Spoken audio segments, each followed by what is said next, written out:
Emergency po, kailangan po kayo dito sa taas. Okay, sige po, sige po.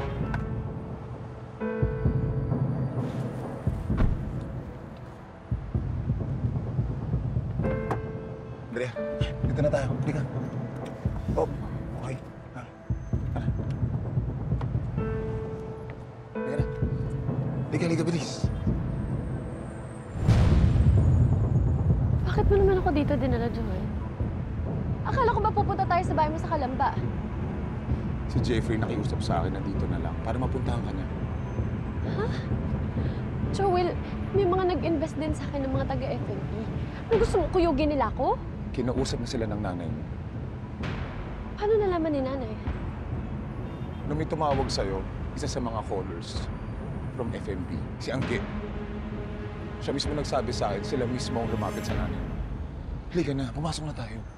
Teka, kwento mo kay Kuya? Bakit? Anong gusto niyo mangyari? Humingi ako ng tulong kay nanay, ganon? May problema ka. Kailangan mong mag-stay sa safe na lugar. Kaya halika na, pumasok na tayo. Bilis, halika na. Andrea, sige na. Kailangan mo din makausap lahat na nag-invest sa'yo. Sabihin mo, explain mo, biktima ka rin ni LB. Kailangan mo linis ang pangalan mo, Andrea. Pumasok na tayo. Bilis na. Mamaya tayo mag-usap. Halika na. Halika na. Halika.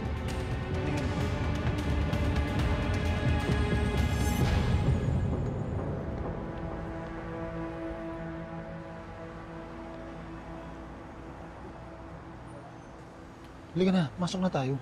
Bakit walang guard?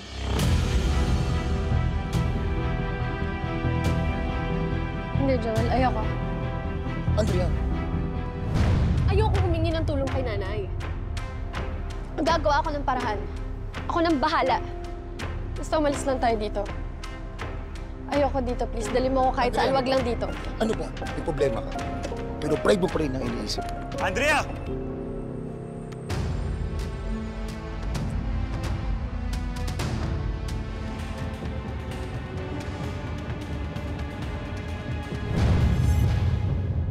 Andrea! Andrea! Andrea! Andrea! Kuya! Kuya! Velma, nagkakagulo po sa baba. Yung mga kasamang lalaki ni Mama Andrea nagsusuntukan. Andiyan si Andrea? Hindi pa tayo tapos! Hoy, Velma! Hindi pa... Kuya! Mali!